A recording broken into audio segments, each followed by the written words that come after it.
अस्सलाम वालेकुम रहमतुल्लाहि वबरकातुहू। अब देख रहे हो सैयद टीवी। यूरोपीय यूनियन में मुस्लिम मुल्कों कोसों में एक हैरानकुन खबर ने सबको शशदर कर दिया है, जहां पर 33 साला शख्स ने नोकिया का पुराने मॉडल का एक मकबूल फ़ोन 3310 निगल लिया, जिसके बाद डॉक्टर्स को इस शख्स की जान बचाने के लिए सर्जरी करनी पड़ी। दुनिया भर में लोगों की छोटी मोटी अशिया निगलने के कई खतरनाक वाक़यात सामने आते रहे हैं, लेकिन बाल्कान की रियासत कोसों में हाल ही में पेश आए वाक़ये ने सबको हैरत में डाल दिया है। कोसों के दारुल हुकूमत पेलेस्तीना में एक शख्स दर्द में तड़पता अस्पताल पहुंचाया और बताया कि इसने मोबाइल फ़ोन निगल लिया है।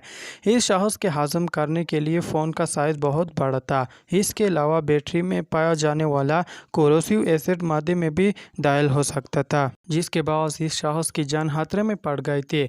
33 साल शख्स की सर्जरी करने वाले डॉक्टर सेकेंड्रल तेलजाको ने बताया कि निगला गया फ़ोन एंडोस्कोपी के जरिए बगैर मादा काटे 3 हिस्सों में बाहर निकाला गया, जबकि सर्जरी के दौरान कोई पेचीदगी भी सामने नहीं आई। मादे से फ़ोन निकाले जाने के बाद मेडिकल टीम के सरबराह सेकेंडर तिलजाको की जानब से इस फ़ोन और एक्सरे की तस्वीर भी सोशल मीडिया पर शेयर की गई। तस्वीर में निकले गए फ़ोन को मादे से निकाले जाने के बाद देखा जा सकता है। इसी तरह एक्सरे और एंडोस्कोपी में भी निकले गए फ़ोन को वाज़ेह तौर पर देखा जा सकता है।